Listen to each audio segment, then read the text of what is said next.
This film tells the story of two very different people who lived at Kenwood in the 18th century.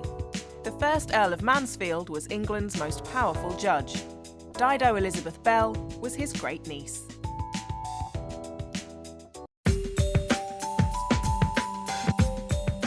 Girls from Hampstead School in North London have been learning about Dido's story.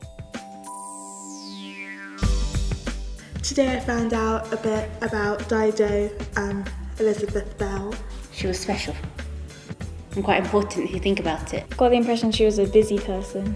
Kind. I think she'd be kind and probably quite open-minded. She seems like a really individual person as well. And she was smiling, she looked quite cheeky.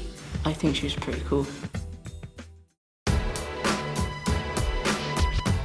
In Dido's time, black people in London didn't have the same legal protection as white people.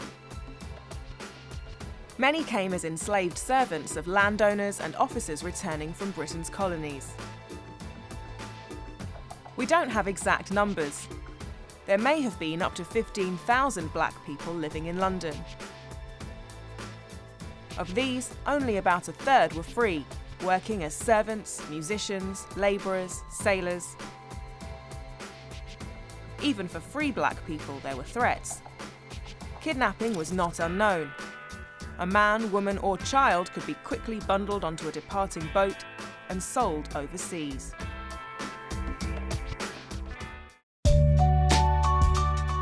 But the girl in this picture seems carefree. Dido Elizabeth Belle was the illegitimate daughter of a royal naval officer and an African woman, possibly a slave. She is painted alongside her cousin, Lady Elizabeth Murray. Dido was born in June 1761, while her father, Sir John Lindsay, was sailing around Jamaica and Cuba. She was brought back to England and raised by Lindsay's uncle, Lord Mansfield. This picture is extremely unusual for its time. It shows a black woman and a white woman as near equals. The cousins grew up together at Kenwood and they seem close. From the little evidence that survives, we know that Dido was brought up as a lady. She supervised the dairy and poultry yard, a suitably genteel hobby. We also know that she could read and write. A surviving letter dictated by Lord Mansfield finishes, "This is wrote by Dido. I hope you will be able to read it." By the 1760s, Britain's slave trade was at its height. And the movement to abolish it was gaining strength. As Lord Chief Justice, Mansfield judged many cases connected with slavery. In a famous trial of 1772, the Somerset case, he ruled that a slave owner could not take a person out of England by force. It was a huge boost for slavery's opponents.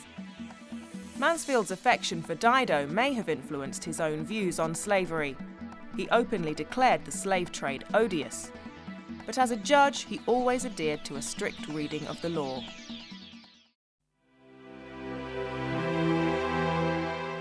When he died, Mansfield left Dido £500, considerably less than her cousin Elizabeth. Why the difference? Dido's African origins may have played a part, yet it was usual to treat illegitimate children as lesser family. He took pains to protect his niece after his death. In his will, he added, "I confirm to Dido Elizabeth Belle her freedom." No one was more aware than he of the need to dispel any doubt. But what became of Dido herself? She left Kenwood to marry John de Vigny, a gentleman's steward. They lived comfortably in Pimlico and had 3 sons. With Dido's inheritance, they could have afforded a housemaid and sent their children to school. Dido died in July 1804 at the early age of 43. Her descendants lived in London, India, and in a final twist, her last known descendant, great-great-grandson Harold de Vigny, lived in South Africa, an ex-British slave colony. He died there in 1975.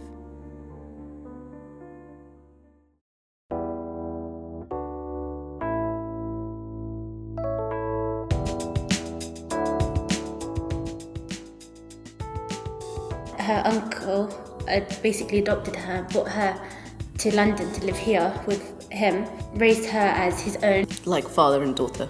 He made sure that she was well kept and made sure that she was accepted by society. She was black and she lived in she lived in a house with loads of white people and she was respected by them. I found it very interesting that they treated her almost as an equal, and also that, you know, they didn't take advantage of her in the house and they treated her well. I think that you would have faced a lot of prejudice. It was during the time of slavery and that they just accepted that and didn't really bother them. I feel that she would have felt to know the other half of her heritage, apart from just only from here, and explore a little bit more about her background. Yeah, she would have thought that would be a little bit interesting.